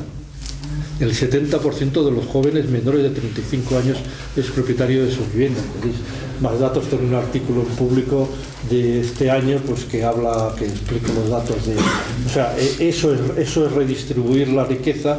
Claro, en España, un joven la mayor parte, ya lo vimos estos días, lo hemos tenido en el estudio que acabo del Consejo de la Juventud, que el grueso de los jóvenes la media de salida de emancipación está en los 30 y pico años y no se marchan de casa porque no tienen vivienda. En España está en el 20 y tantos % de los jóvenes menores de 35 que son propietarios, y lo son porque su padre le ha pagado la vivienda, ¿no? Que sí, que en España hay jóvenes ricos y pobres, pero esas facilidades a través de las hipotecas, etc. En fin, que eso es lo que genera las mediciones de la clase media. China y África. En China y África, pues esto es una deriva. Estos días está saliendo informes de la Comisión de la Cámara de Representantes de Estados Unidos de diatribas contra China. Precisamente esta semana o ayer yo hay varios 3 o 4 artículos que os sugiero lectura, sobre los busquéis por internet, con muchos datos sobre el tema este. Hay una demagogia tremenda en decir que que si China negocia o trabaja con África es imperialismo y es colonialismo. Claro, pero eso no se lo han dicho, eso lo dicen los que han sido los colonialistas que han explotado África y la han hundido en la miseria y le han generado millones de muertos, pensemos Bélgica en el Congo, etcétera. En fin, o sea que hay una doble vara de medir que se dice, ¿no?, en el juicio que se está haciendo. De todas las formas, yo tengo aquí unas cifras que os voy a decir. En el 10º aniversario de la Ruta de la Seda, que llamamos los españoles de la franja y la ruta, que se dice en inglés, a los 10 años, que ya han pasado un par de ellos, o sea que no es a hoy, sino que es... China ha ayudado en África a construir 10.000 kilómetros de ferrocarriles, el más importante, el de Mombasa, Nairobi, 100.000 kilómetros de autopistas y carreteras, en Kenia, en Congo, etcétera. Más de 100 puertos, los más importantes en Nigeria, 66.000 kilómetros de líneas de alta tensión, 150.000 kilómetros de redes troncales eléctricas. O sea, ha electrificado África, ha puesto el internet en todas las partes, el 5G, está financiando escuelas, ha desarrollado programas de capacitación agrícola, sobre todo en Mozambique, no me salía el nombre. Bueno, es espectacular un poco el apoyo que está haciendo.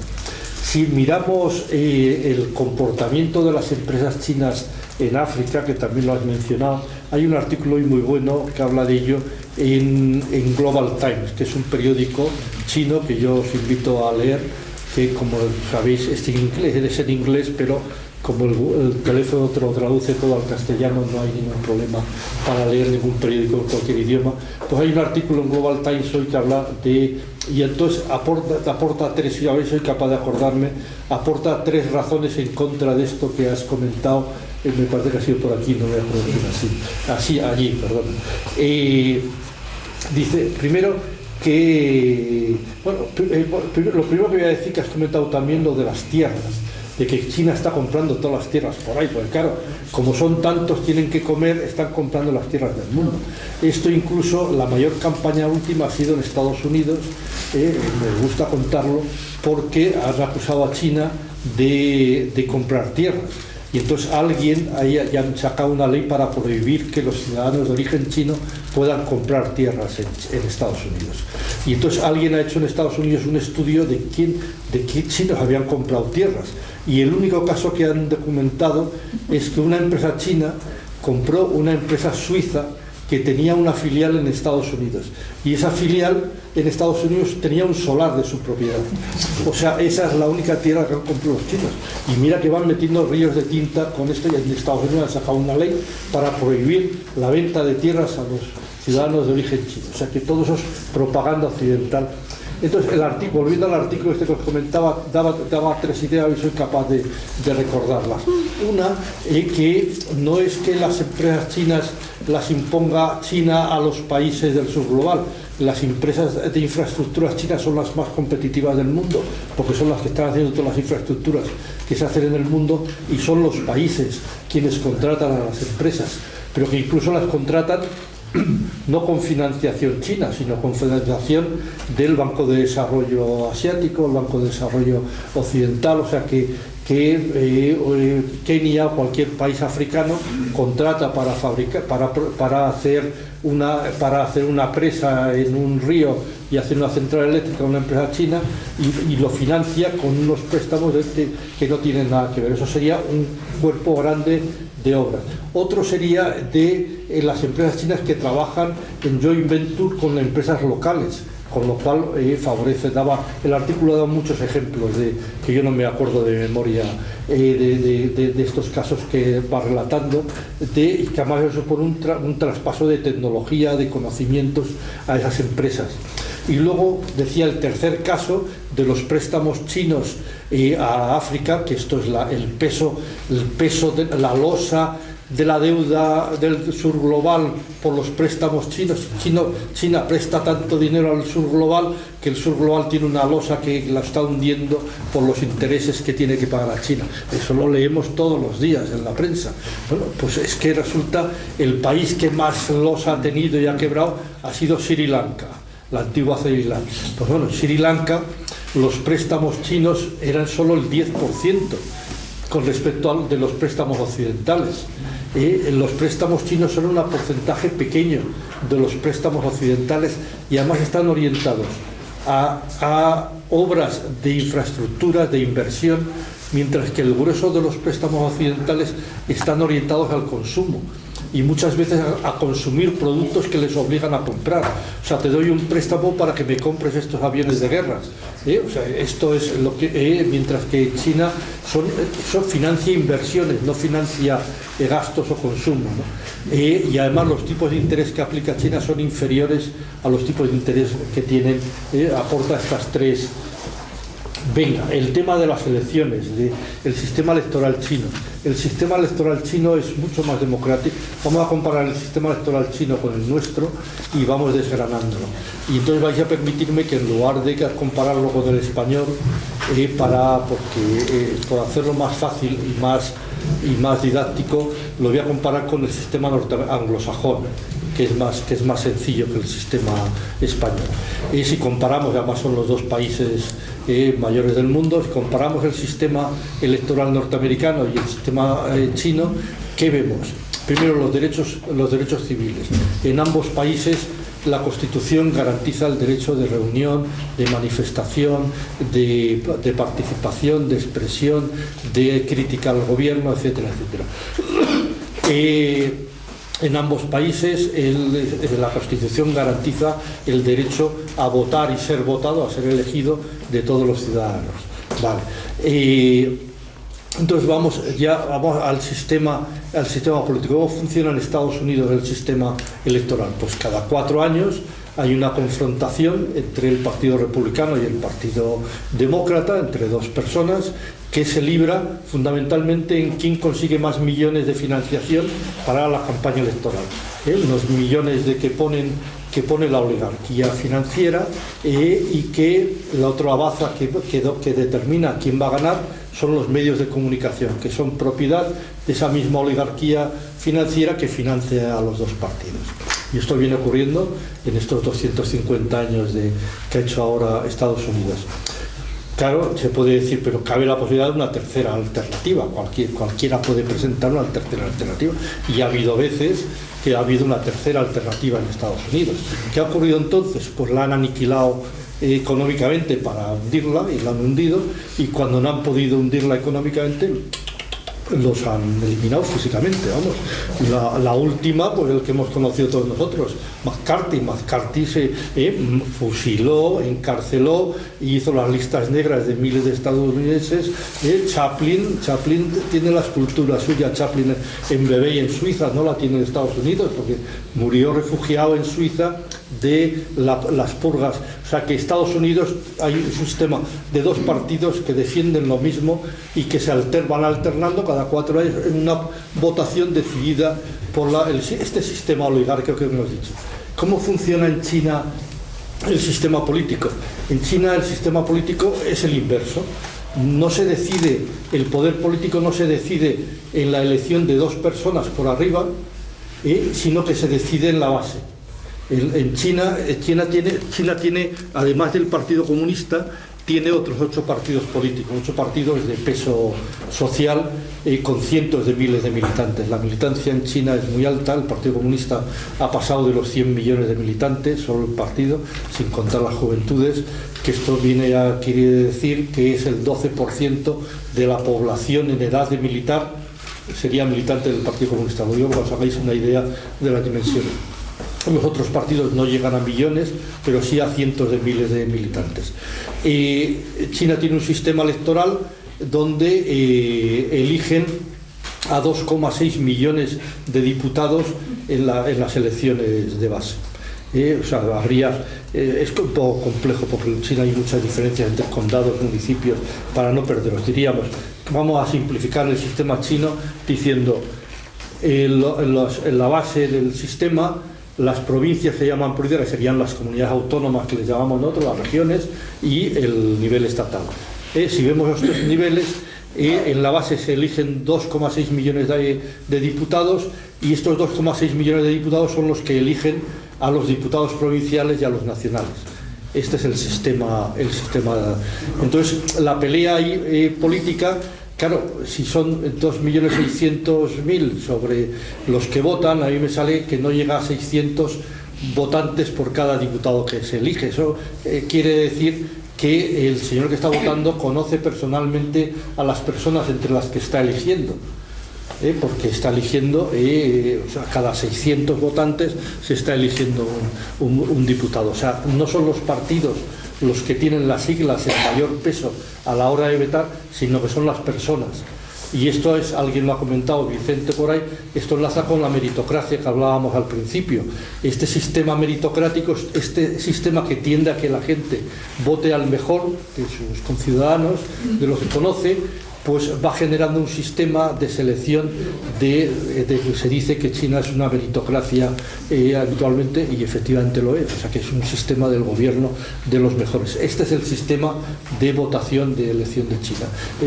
Estados Unidos tiene un sistema que garantiza democrático, que garantiza la perpetuación del poder del capitalismo y de la clase social, de la oligarquía, y China tiene un sistema político que perpetúa el poder del Partido Comunista y la clase trabajadora. Los dos se hacen con sistemas democráticos, y yo creo que más democráticamente en China que en Estados Unidos. El tema de las minorías. Las minorías, eso lo podéis ver en el libro, están sobre representadas. Si miramos, por ejemplo, la Asamblea Nacional Popular, el Congreso de los Diputados, digamos, de China, el porcentaje que representan los diputados de las minorías respecto al porcentaje que representan esas minorías en la población total de China, están sobre representadas. A diferencia de Estados Unidos, y vimos la comparación, donde si sumamos los latinos y los afroamericanos, están infrarrepresentados porque el nivel de representantes que hay en la Cámara de Representantes es inferior al porcentaje que representa en la sociedad americana. Y eso era la pregunta, era del siguiente, pero ya lo he metido en el sistema político. Eso no quiere decir que todas las minorías estén sobre representadas. Las minorías étnicas, que hay otra minoría muy importante, no otra minoría, hay otro sector social que no es minoritario, que está infrarrepresentado en la Asamblea Popular Nacional, que es las mujeres.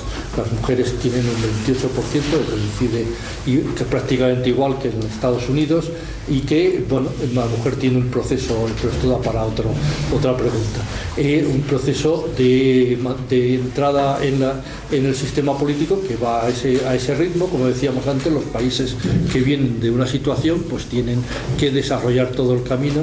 Por ejemplo, en este tema, pues todo el tema de la homosexualidad, LGTBI, etcétera. Esta semana precisamente ha habido una recopilación legal del Tribunal Supremo de China que ha recopilado toda la jurisprudencia donde queda patente que se eliminan todo tipo de restricciones de cualquier tipo sobre la libertad sexual de todos los ciudadanos en cualquier ámbito de todas las siglas de la LGTBI. El tema de la industria militar.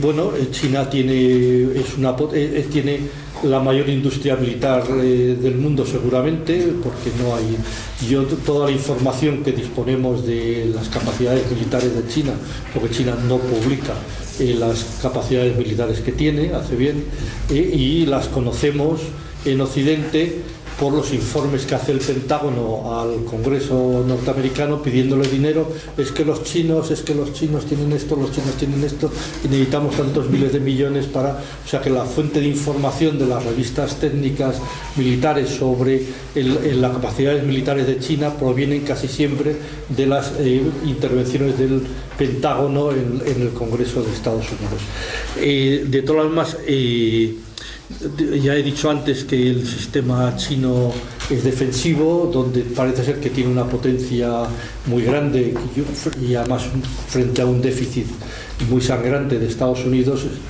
en el tema de los misiles hipersónicos, los nuevos misiles hipersónicos que van a 12 Mach chinos frente a los 5 Mach estos que ha lanzado Estados Unidos o ha amenazado con lanzar.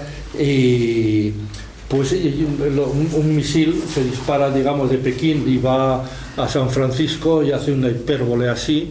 Entonces los radares que tiene puesto aquí Estados Unidos en la frontera de China lo detectan, le calculan en la trayectoria, disparan y lo interceptan. Esto es el escudo antimisiles que oímos en la prensa de Israel o de Estados Unidos, etcétera.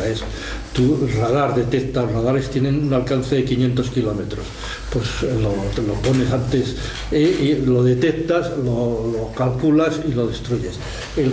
Los misiles hipersónicos chinos, según el Pentágono, en lugar de hacer esto, van en vertical, suben a la estratosfera, dan 2 o 3 vueltas a la Tierra y de repente caen haciendo una cola aleatoria.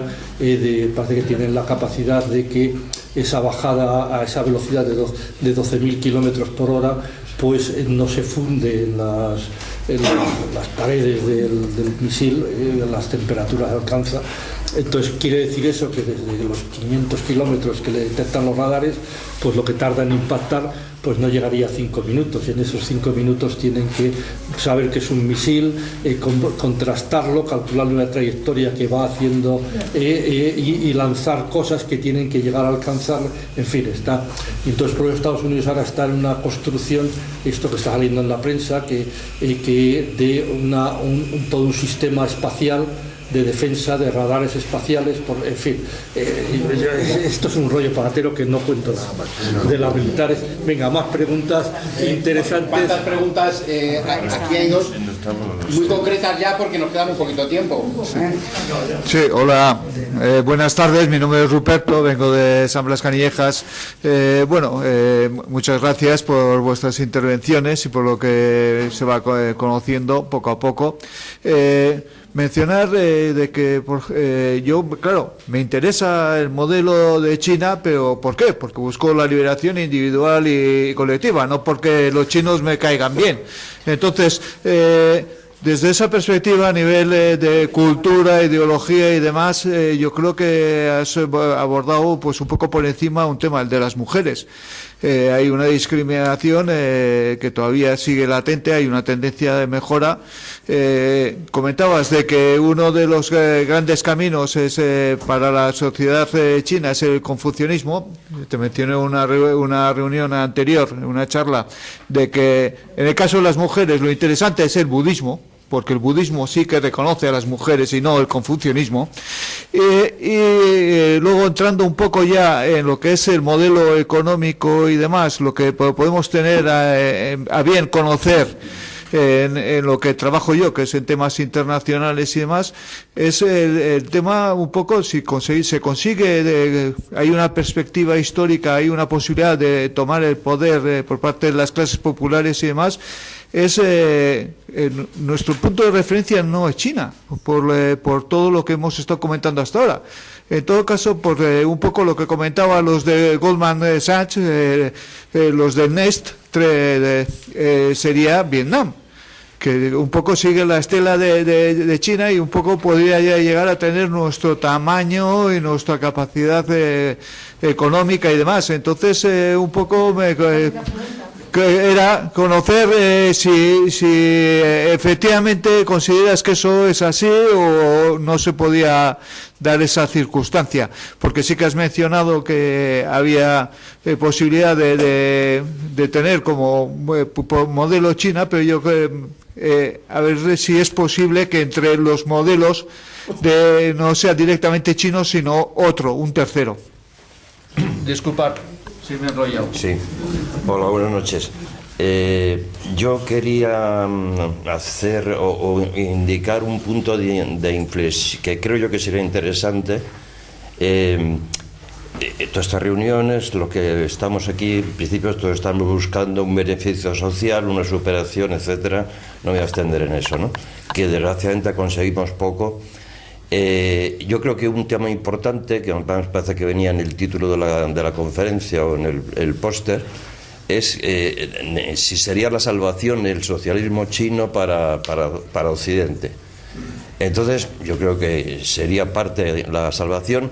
Hay muchos elementos que dan toda esta superioridad y que inducen estas sinergias para que se autoalimente positivamente, ¿no? pero uno de ellos, bueno, para que eso tenga implantación, ¿no? Algo que creo que hay que partir es que aquí la sociedad se quite todos los estereotipos, toda la desinformación, que ya sé que es muy difícil, ¿no? Pero, bueno, pues es que en principio no hay otra salida, o sea, no tenemos otra salida de subsistencia de la sociedad, de la humanidad, si no se implanta un sistema, en este sentido confuciano, de respeto mutuo, de colaboración, etcétera, ¿no? Lo tengo claro. Venga, vamos a hacerlo rápido para que dé tiempo a todos, que son ya las 9 y nos van a cerrar esta sesión. Intentar condensar. No, si yo simplemente era que precisaras el tema de la propiedad, porque por una parte parece que ha salido que es público el suelo, pero la vivienda no. Entonces, quiero decir que cómo se distribuye la propiedad. Y en ese sentido, si aparte de la distribución de la renta, pues la distribución de la riqueza. Entonces, de todos los temas patrimoniales, pero en particular el suelo y lo inmobiliario, cómo se maneja. Muy bien. Ahí está. Bueno, yo creo que ya ahora sería cuestión de empezar otra polémica en torno. Vamos, te agradezco un montón todo lo que has dicho.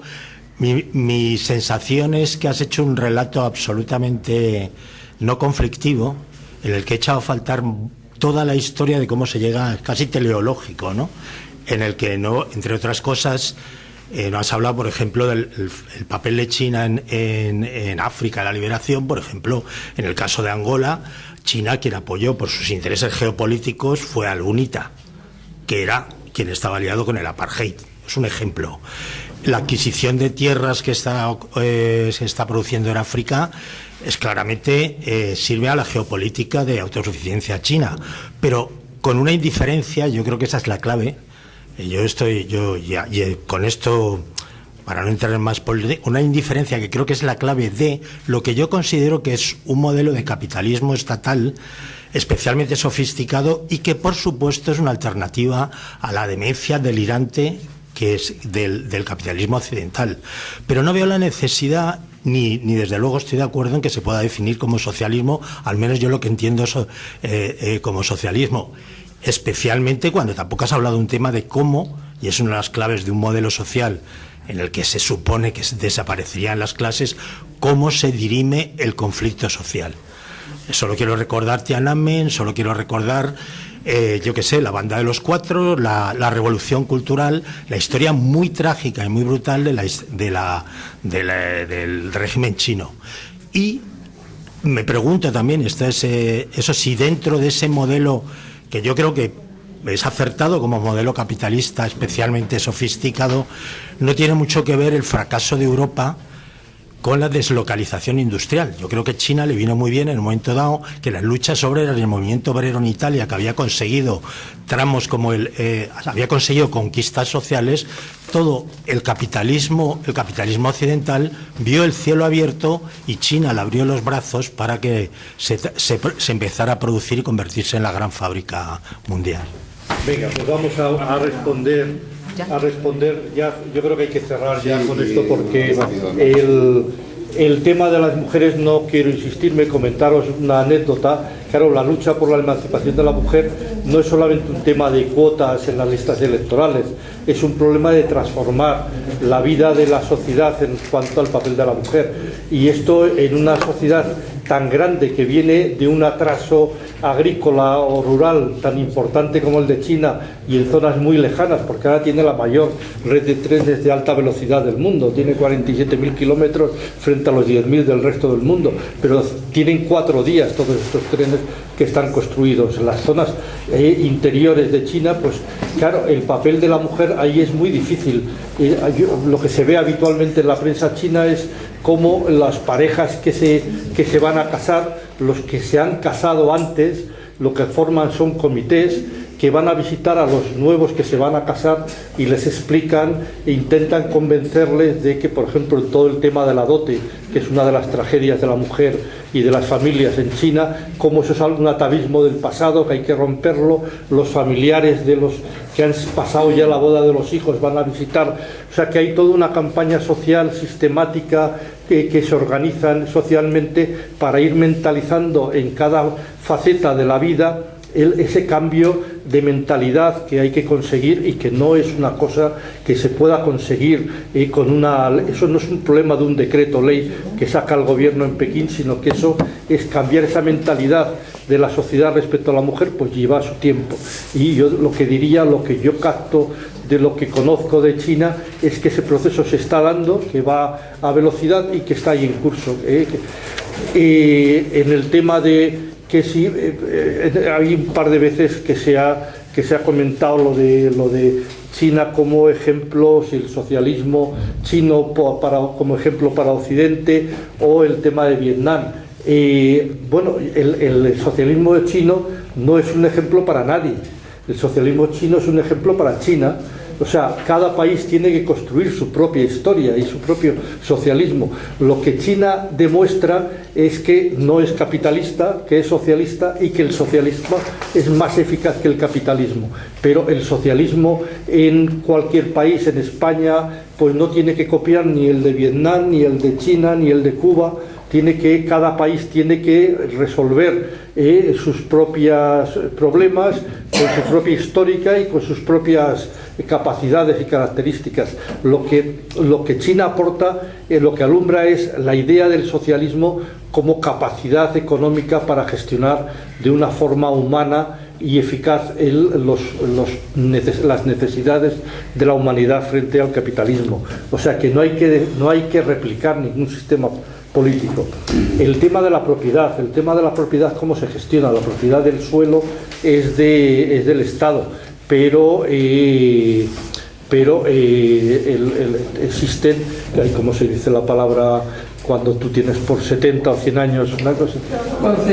Una concesión, no, bueno,